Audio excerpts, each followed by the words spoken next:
Venga, va, vamos a ver la noticia de las paellas, que un día que tenemos para emborracharnos. De verdad, qué pesada. ¿A quién le interesan las noticias sobre las paellas? Al menos si la reportera fuese yo, más gente lo vería. Va.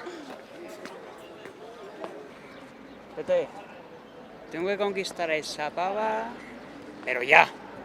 Me lleva loco, loco. Aló, me la cruzo todos los días. Como siempre está ahí, grabando noticias.